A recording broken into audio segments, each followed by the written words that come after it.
이번 시간은 우리 손익계산서 작성 기준을 보도록 할게요. 손익계산서는 일정 기간의 경영성과, 즉 수익에서 비용을 차감한 이익 또는 손실로 나타난다고 그랬죠. 그리고 여기서 우리는 영업 관련하고 영업 외로 구분한다는 거, 이것을 이제 여러분들이 공부할 겁니다. 우리 코스트코가 있어요. 코스트코는 무엇을 어부를 하는 겁니까? 주요 목적이 사업이 물건을 사다가 물건을 갖다 파는 거죠. 이게 영업 관련입니다. 근데 영업 외는, 만약 코스트코에서 자금이 많이 나와갖고 100억이 여유 자금이 있어요. 그러면 이것을 어떻게 해야 됩니까? 은행에 맡기겠죠. 은행에 맡겨갖고 거기서 이자가 발생됐어요. 이것은 코스트코 영업하고는 아무런 상관이 없어요.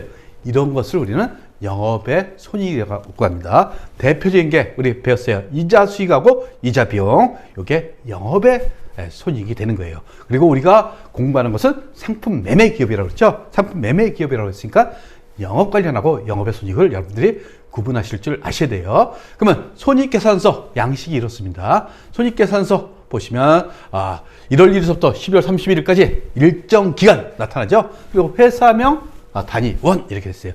그리고 여기 보시면 매출액에서부터 매출원가를 차감하면 매출 총이익이 계산됩니다. 여기에 판매비하고 관리비 이렇게 표현됐죠. 결국 매출액이 우리 상품 매출액 배웠죠. 요거에 대응되는 게 뭡니까? 상품 매출원가예요. 그것을 차감한 게 매출 총이익이 되는 겁니다. 그리고 판매비와 관리비, 종업원들 급여 이런 게 여기에 판관비에 들어갑니다. 이렇게 계산되면 영업이익 또는 영업손실이 나타나죠. 결국 영업이익까지가 우리 회사의 영업관리입니까? 즉 고유목적 사업 관련이죠. 그 외 영업의 수익의 대표적인 게 이자 수익이 있죠.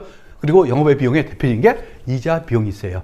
그리고 거기에 보시면 소득세 비용 차감 전 순이익, 그 다음에 소득세 비용, 개인 기업이기 때문에 소득세 비용이 나와야 돼요. 법인 기업일 때는 법인세 비용이 되는 겁니다. 이것을 차감한 게 이제 당기 순손익 또는 우리 이익 또는 손실이 계산되는 겁니다. 그리고 회사는 주식을 발행합니다. 그러니까 주식회사 같은 경우에는 주식수에 따라서 우리 이익 갖고 주식수로 나눈 게 주당 순손익이라고 표현합니다. 그러니까 이것은 전산회계 2급에서는 공부할 필요 없고, 그래서 우리가 중요한 것은 영업 관련이냐 영업 외냐 어디까지가 여기에 영업 손실, 여기까지가 영업, 즉 회사의 상거래가 여기 그것을 의미하는 거예요. 즉 계속 반복적인 회사의 고유목적 사업을 얘기하는 거예요. 그러니까 코스트코 같은 경우는 상품을 사갖고 파는 업을 하는 거죠. 그리고 영업 외 수익 또는 비용, 이것은 일시 우발적인 거, 그러니까 계속 발생되는 게 아니라 일시적으로 발생되는 것을 의미하는 거예요. 대표적인 게 영업 외 수익에는 우리 상품 매매 기업일 때는 이자 수익이 있어요. 영업의 비용일 때는 이자 비용이 있다는 거. 그리고 우리가 또 하나 배웠던 거, 기부금 있죠. 기부금도 영업 외입니다. 그렇죠? 그건 영업 관련이 아니죠.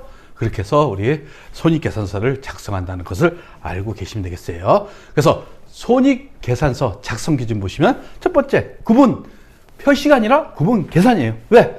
영업 관련 손익, 즉 영업 손익이 계산되죠. 그 다음에 영업의 수익, 영업의 비용 이렇게 계산됩니다. 그래서 구분 표시가 아니라 구분 계산의 원칙이다. 이것을 알고 계시고, 우리 발생 기준에 따라서 수익하고 비용을 계산합니다. 즉 발생주의라는 건 뭡니까? 외상으로 판매했어요. 그러면 외상을 판매했기 때문에 아직 돈은 안 들었죠. 만약 현금주의면 돈을 회수할 적에 우리 수익을 인식하는데, 기업의 기준은 어떻게 한다고요? 손익계산서 작성할 때는 발생주의에 따라서 수익하고 비용을 계산하게 됐다는 거. 즉 외상 매출일 경우 외상 팔았죠? 팔았을 때 수익을 인식합니다. 그래서 여기 실현주의라고 표현되어 있죠? 실현주의 수익은 즉 판매 시점, 그러니까 상품 매매업일 경우에는 판매 시점에 수익을 인식합니다. 이것을 우리는 실현시기라고 합니다. 실현주의 또는 실현시기 이렇게 표현하죠. 그리고 만약 현금을 회수했을 때 수익을 인식하는 것을 현금주의라고 합니다. 그리고 수익, 비용, 대응유치, 결국 수익이 인식됐을 적에 비용을 인식했겠죠. 대표님께 상품을 팔았어요. 그러면 요거에 대응되는 게 뭐가 있어요? 상품을 사온 가격이겠죠? 이게 뭐라고 표현했어요? 우리 상품 매출원가라고 그랬어요. 그래서 수익 비용 대응이었지. 비용은 관련 수익이 인식된 기간에 인식한다. 그리고 손익계산서 작성 기준에 마찬가지로 총액주의. 이것은 어디에? 재무상태표 작성 기준에도 있었어요. 총액주의. 수익과 비용은 총액으로 계시한다. 결국 이자 수익은 원천이 뭡니까? 정기예금이나 예금에서 발생되는 게 이자 수익이죠. 그리고 이자 비용은 뭡니까? 어디서 발생돼요? 차입했으니까 이자 비용 내는 거죠. 이것을 상기시키면 안 된다 이겁니다. 전체. 그러니까 이자 수익은 영업의 수익으로, 이자 비용은 영업의 비용으로 총액을 기재하라 이렇게 돼 있어요. 이것을 상기하면 안 된다는 것을 알고 계셔야 됩니다. 그러면 이제 우리 영업액 관련해 갖고 한번 우리 구분을 해 볼게요. 근데 회사는 내고상자죠. 스마트폰을 구입하고 판매한다. 그러니까 결국 상품 매매업입니다. 결국 매장을 임차했어요. 그러면 임차료가 들어가죠. 이것은 영업외일까요? 영업 관련일까요? 판단할 수 있죠. 뭐 판매장 임차는 물건 팔기 위해서는 판매장이 있어야겠죠. 그러니까 이것은 영업 관련입니다. 그렇죠? 근데 이자 비용의 원천은 어디라고 그랬어요? 차입금이라고 그랬죠. 일반적으로 차입금에서 발생되기 때문에 이것은 회사의 고유목적 사업하고는 상관이 없어요. 그러니까 영업외가 되는 겁니다. 세금과 비용을 내겠죠. 세금을 내겠죠. 세금을 내야 되니까 이 세금은 당연히 비용이 되는 겁니다. 그렇죠? 근데 이것은 당연히 영업 관련 비용이겠죠. 접대비, 물건을 많이 판매하기 위해서 거래처 가서 식사를 했어요. 이때 우리는 접대비 또는 제가 업무 추진비라고 그랬죠. 업무 추진비. 요것에 대해서는 어떻게 영업 관련이겠죠. 그렇죠? 그다음에 상품 매출하고 대응되는 게 상품 매출원가예요. 그러니까 이것은 영업 관련. 그다음에 수도비하고 전기료 이런 것을 수도 강열비라고 합니다. 이거 비용이죠. 이것은 영업 관련이겠죠. 매장에 불 켜놓고 어떻게 합니까? 전기를 써야 될 거 아닙니까? 수도도 쓰고. 그러니까 이것도 영업 관련이라는 거 여러분 알 겁니다. 그리고 우리 소모품비 이것도 마찬가지로 영업 관련이다 이겁니다. 근데 이제 보험 차익이 왜 발생했겠습니까? 만약 화재가 발생했어요. 그것은 일시유발적이죠. 이럴 경우에 우리 보험 차익 또는 보험금 수익 이것은 영업외가 되는 겁니다. 광고 선전비 그래서 광고 선전비 같은 경우는 영업 관련 비용이 되는 거죠. 광고 선전비 왜? 물건을 팔기 위해서 계속 어떻습니까? 광고를 해야 되기 때문에. 그 다음에 여비 교통비 이것도 영업 관련이겠죠. 그 다음에 임대료 일시적이에요. 우리는 만약 상품 매매업이죠. 만약 우리 회사가 부동산을 임대업이에요. 이럴 경우에는 이것은 우리 영업 관련이 되는 거예요. 근데 상품 매매업이기 때문에 영업외가 되는 겁니다. 그리고 종업원의 급여 영업 관련이겠죠. 그리고 이자 수익 영업외겠죠. 영업외. 이것의 원천은 예금에서 나타나는 겁니다. 그러니까 일시유발적이다 이겁니다. 복리후생비 우리 복리후생비는 제가 설명했죠.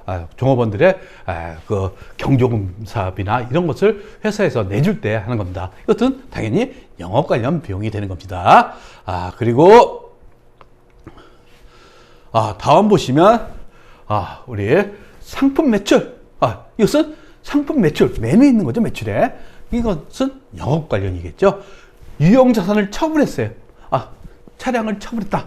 이것은 우리 회사는 차량을 중고차 매매상이 아닙니다. 그렇죠? 쓰던 차량을 처분했기 때문에 이것은 영업외가 되는 겁니다. 이거 잘못 적었네요. 제가 16번은 영업외가 돼야 됩니다. 영업외.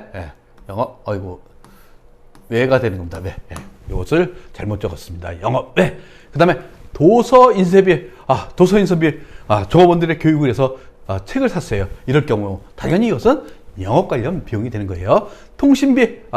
종업원들 통신비를 지원했었어요. 그러면 회사에서 연락하기 위한 거죠. 그러니까 이것도 영업 관련 비용입니다. 기부금. 이것은 회사의 영업하고 아무런 관계없이 대가 없이 기부한다고 그랬죠. 그래서 뭐 종교단체에 기부하거나 아니면 대학에 기부하거나 이런 것을 얘기하는 거예요. 이것은 영업외가 되는 겁니다.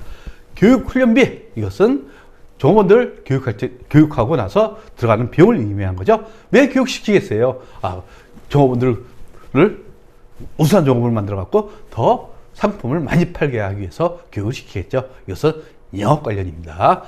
그래서 우리 여기 보시면 손익계산서 작성 기준, 이것은 반드시 여러분 머릿속에 넣어 두셔야 돼요. 제가 지금까지 설명했던 것을 요약해 놓은 겁니다. 그래서 이 부분까지 여러분들이 머릿속에 넣어 두시면 되겠습니다.